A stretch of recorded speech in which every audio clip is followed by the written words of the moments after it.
Hello everyone, welcome again to our show, The View from the Top. In The View from the Top, we bring you different personalities living away from Kenya, the diaspora, different people, vast in different careers, different achievements, to discuss some of the issues that affect Kenyans living here, but also back at home. And this season we're going to be talking a lot about the Kenyan elections. As you know, the elections are supposed to take place sometime in August, and now the diaspora, it's within the constitution that they have to take part in the elections. And so what's going to be happening a lot is discussing issues around the diaspora votes. And today I'm privileged to host two prominent Kenyans living here. In the studio I have David Amakobe. David Amakobe is a businessman, a professional who is really involved in the community here.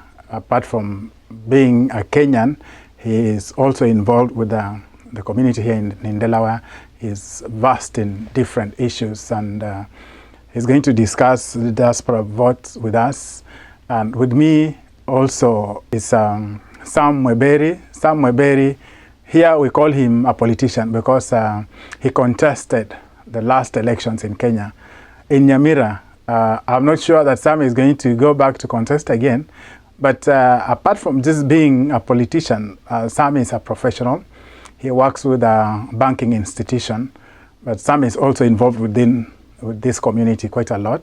So in this show, we're going to discuss issues around the diaspora. And to start off,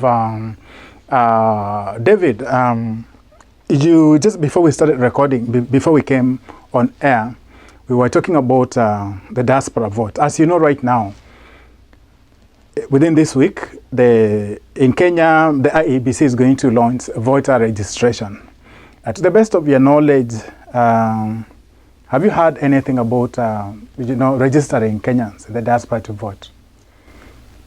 I haven't heard that the diaspora registration is going on, and I do not believe that it will be going on, because I think that although it is in the constitution that Kenyans living away from Kenya should be able to vote, it is not in the interest of the people who are in power right now to be able to give them the opportunity to vote. And I also hold the view that the methods and procedures that the people who live in the diaspora are using to be able to make sure that they get to vote may not bear them fruit, because power is never given. Power has to be taken. So I haven't heard that they are going to register voters in the diaspora, and I do not think they will be registering voters in the diaspora, because the method that they are using to make the executive in Kenya implement the constitution will not bear fruit, because it's not in their interest. Sam, I know you have a lot of interest in everything that is going on in Kenya. As far as the diaspora vote is concerned, could you please just bring us up to speed on where we stand right now? Actually, what's going on right now, the ambassador said that he's going to, they're working on making sure that all the Kenyans living in the diaspora, especially here in the US, that they have a mechanism going on to make sure that the people get registered, and they will be doing through the embassy. That was the last time when we spoke with the ambassador. And the ambassador basically is going to be the returning officer for all the votes here from the diaspora, which is kind of, I'm kind of skeptical on that one, because having experience and I ran for a campaign in Kenya, and I saw what was happening. For example, for instance, in my home area, the polling station, after the polling station closed, then the votes were taken to the nearby, next Nyamira, area. And a place which takes 10 minutes, a 10-mile place, it will take almost 1 to 2 days for the votes to get there. So I was wondering, so what's going on between these 10 miles? How can votes take the votes, like, how can with these votes take like in 10, for like almost 1 to 2 days? I just realized that there was some monkey business going on, like, so for the ambassador to tell people that, he's the one who's going to be like a returning officer and he works for the government. So how, if it takes, like, for example, in Kenya, if it will take 1 to 2 days for our votes to get to the area and, be counted, how long will it take from here, the diaspora, and going to the government? And who appoints the ambassador? The president. Unless you're voting for Jubilee, then your votes will be counted. But if you're in opposition, I don't think your vote will be counted. We'll come back to that, those controversies around the credibility of the elections in Kenya, in view of what is going on, especially the demands from the opposition that we go manual instead of electronic, because of the fear of rigging. But David, you're one of the few people I know who have taken the view that the diaspora don't really need to vote in Kenya. Where are you coming from? Why do you think it's not necessary for the diaspora to? I do hold that view because, first of all, let's talk about a state. A state for a state to be a state, it means that it's a community of people who have claimed monopoly of power or monopoly of violence in a specific location, and those people tax. They tax the citizens there. So they have to be able to control a territory. They must be able to have a monopoly of violence in that territory. They must tax the people, and then they may grudgingly ask consent from them. Now, if you don't live in that territory, it doesn't matter you were born there and you're not paying taxes there, you really have no business saying you want to vote. And even if you did say you wanted to vote, if the people in power have a slight opinion that you might vote against them, then they won't allow you. So, in my opinion, the people who were born in Kenya and live now overseas need to concentrate on where they live, be successful there, and then influence the foreign policy from there. In that way, they'll have the power to influence the government in Kenya, and then they may even get them to put them on their voting rolls. But as of now, if they are not visible, they don't live in the country where they want to vote, and in the country they vote, they are not seen, so they have no power where they live, they have no power where they were born. They can never be able to vote, and they shouldn't be allowed to vote. Sam, can you respond to David's position? And you know what, I like what David is saying. Basically, you know what, there's so many ways that you can, for example, now we already know that your vote, even if you vote here, is like almost 20% that it will be counted. But how can we help? How can we help, like, also like in Kenya? And I know everybody who is here has family members back at home.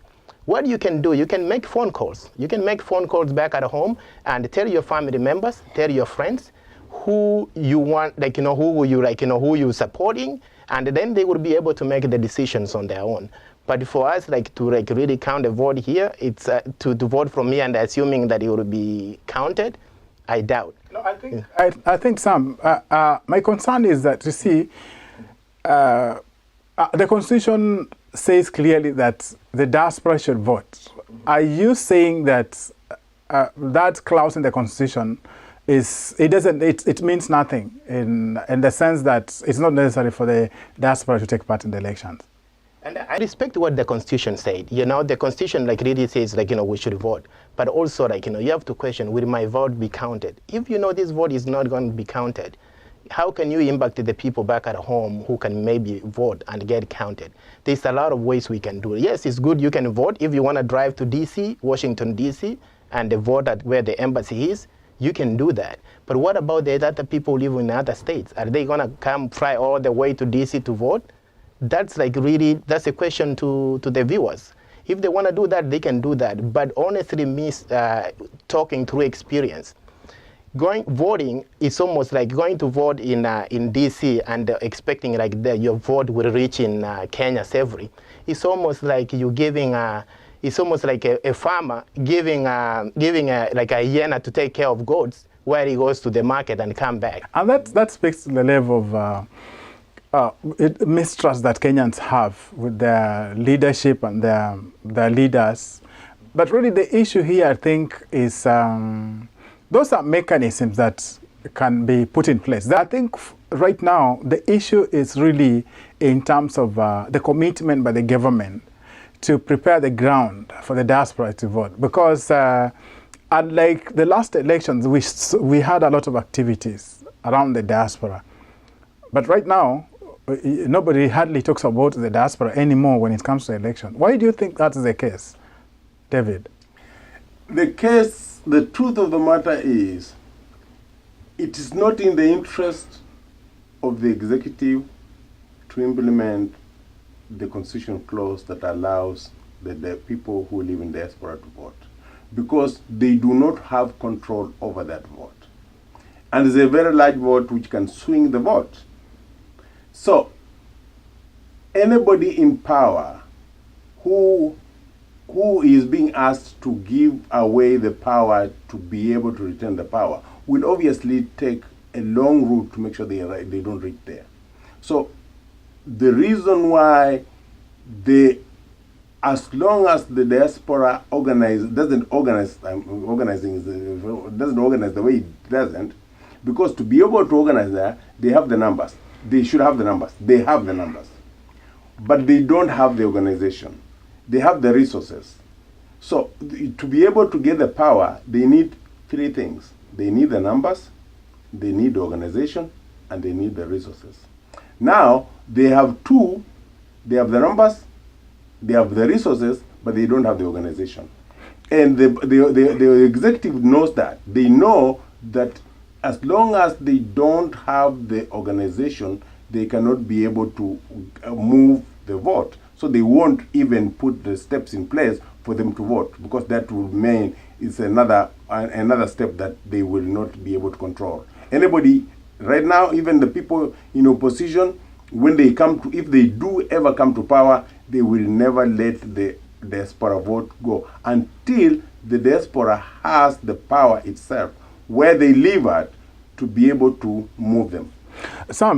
In fact, David is right, because one of the reasons why the IEBC has said that it's hard to prepare the diaspora to vote, to register the diaspora to vote, is the fact that there are so many people, they are so disparate, there are so many, they're spread all over the world, but we don't have any records that shows the numbers, especially how many Kenyans there are in the diaspora. For instance, it's very hard to know that. It's very hard for the diaspora to organize, to speak in one voice. As far as I know, it's only KCA that came close to bringing the diaspora together. What do you think Kenyans in the diaspora should do to convince the government and especially the IEBC that they deserve to take part in the elections? Yeah, thank you, Chris. What the Kenyans really need to do for the IEBC to kind of convince them is the reason why even they don't want to even involve a lot of Kenyans in the diaspora. It's also it's a very expensive experience, and like in Kenya, here it's in the diaspora. For example, in the US, people are in different states. So for them to be able even to pull the money together and for the people to be able to vote, that's why they were saying at the embassy. The embassy could be where people can go and vote. But how would somebody what I was saying before? There's no way somebody gonna fly from California to Washington D.C. to come and vote. And what the Kenyans do, just how I can advise, keep on what you're doing. The people in the diaspora, do what you can. Any change you can be able to make from far, especially helping people, you can do that. In politics, sometimes it's really, really hard. It's going to be a very hard experience. David, you wanted to say something? I think the logistics of having an election is not the issue. The issue here is that the diaspora vote could make an impact, but that impact would negatively affect the people in power. And we know that power is never given. So the only way you want to make an impact in Kenya is to be able to be felt where you live at. So if you live in Delaware, make sure you are a Delawarean and a Kenyan, and you know the going-ons and coming-ins of power in Delaware, and also know the going on and coming on of power in the United States. So if you want something done in Kenya, you can be able to call the Foreign Office in Washington and say this is what we want done, so that if you can create value for those people in Kenya, so that they can be able to talk to you when they want something here, then you are valuable to them. They would like to be one. They would like you to be one of them. So what I'm saying is that Kenyans in the diaspora need to get involved in their local community. They need to get involved in the workings of the community where they live, and they need to know how the foreign policy of, say, if you live in the, like me, I live in the U.S., some you live in the U.S., so you get to know how the U.S. foreign policy towards Kenya is shaped, or you shape it. And when the people sitting in Nairobi know that you can shape the foreign policy here, they'll be talking to you, and you can tell them, you know what, and that little thing in the constitution you didn't implement, you better implement.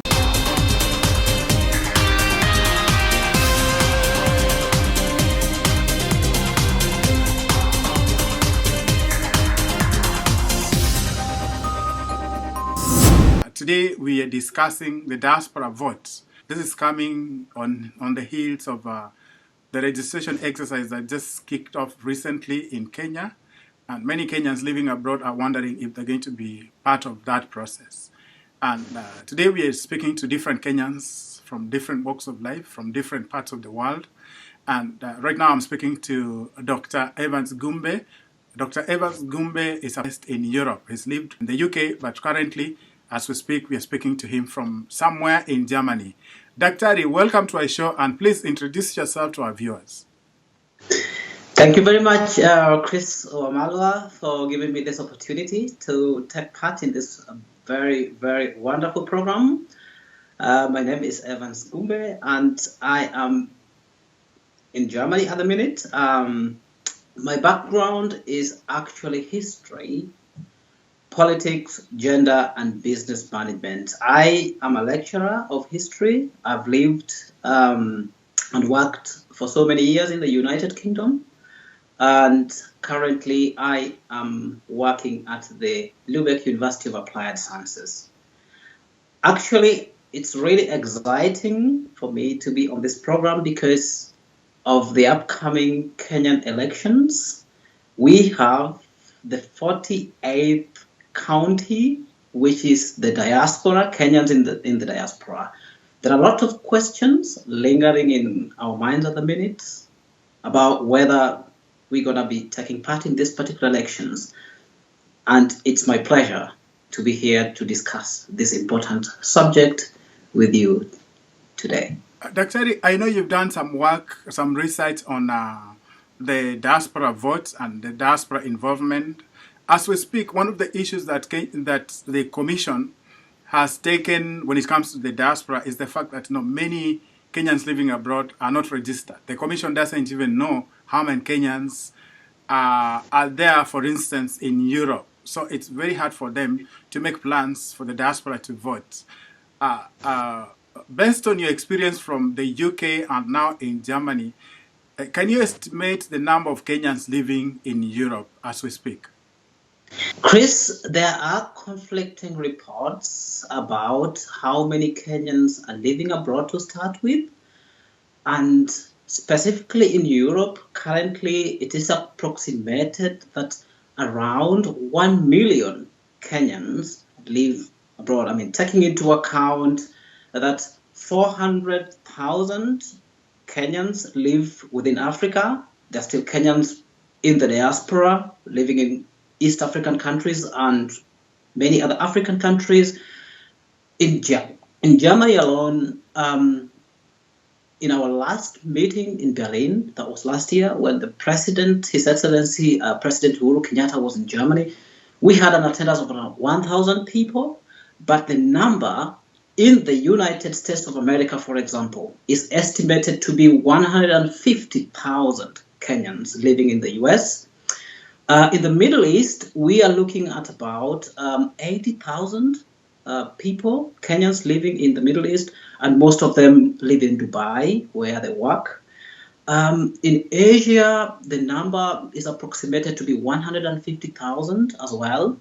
And going to Australia, New Zealand, and the Caribbean, we are looking at about 50,000 Kenyans living in this part of the world. This gives us a total of around 3 million Kenyans living abroad at the minute.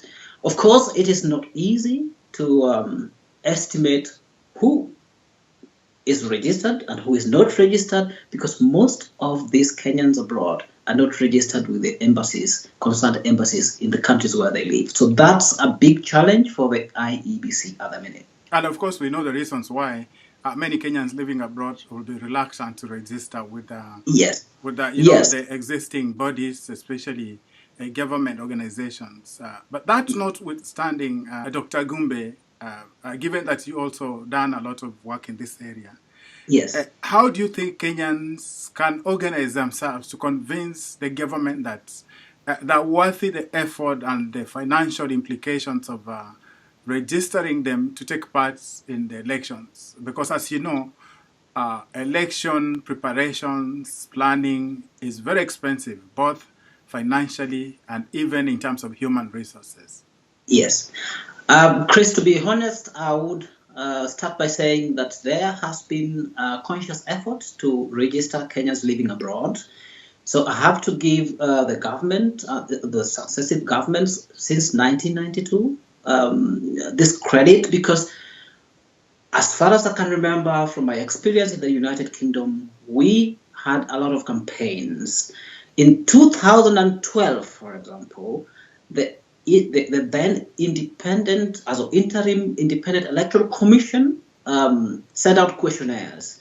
With these questionnaires, they were trying to map out how many Kenyans live abroad, with a view of registering these people and getting them to vote, basically. A lot of government officials visited the UK, for example. We had a team that visited Australia. So the IEBC sent a team to South Africa, and they actually made conscious effort to study the electoral models. How are elections run in the US? How are elections run in Australia? And this actually yielded results. And looking at it keenly, the government, including the current government, has actually recognized the contribution of the Kenyans in the diaspora with regards to our remittances back home. So I think currently the government doesn't even need to be convinced that the Kenyans in the diaspora deserve a vote, because looking at last year's remittances, Kenyans abroad remitted 1.6 billion shillings, which actually surpassed the money, the foreign exchange from both tourism and tea and coffee. And this was a record. And, as you can remember, the Kenyan ambassador to the United States of America, His Excellency Robinson Jerugidai, he actually recognized this. And the president, His Excellency Uhuru Kenyatta, was in Germany last year, and he recognized this. The opposition as well say diaspora is the 48th county, and we need a voice. We have so many Kenyan organizations all purporting to speak for the diaspora. And Yes. Power is never given for free. Power is taken. The excuse that the government has used in the past is that these people are not organized. How do you think Kenyans living abroad can organize themselves to present a more unified voice in their demands to take part in the election? Because, like you said, there's no question to the fact that Kenyans living abroad contribute immensely to the exchequer. I think we can't basically blame Kenyans living abroad for not taking part in the elections. I know a lot of Kenyans living in Europe. I know a lot of Kenyans living in the United States of America who every time there is an election in the country, they make conscious efforts. They take flights, they go back to Kenya and they do vote. This is enough to show that Kenyans living in the diaspora are actually committed and always very ready. When we call meetings, they come and they always share their experiences and they say, look, we want to take part on how our country is run. We love Kenya. That's where we were born. And we have a passion to actually shape the country. However, Chris, there's a small problem that diaspora bring to these people because there are challenges, for example, with the data protection. There are Kenyans who fear that if they give their data willingly to the government, that may jeopardize their resident permits. And this is a real concern to many Kenyans. I mean, of course, there are logistical problems, as IEBC has always said. The Treasury say they don't have enough money to roll out registration in every country where Kenyans live. But we can see that Kenyan organizations can work together with the government to ensure that services are provided to the people. There are countries, for example, in the UK, where you can vote through post or the online registration that the IEBC has actually set up this particular platform, this modern technology that will not be very, very expensive to run.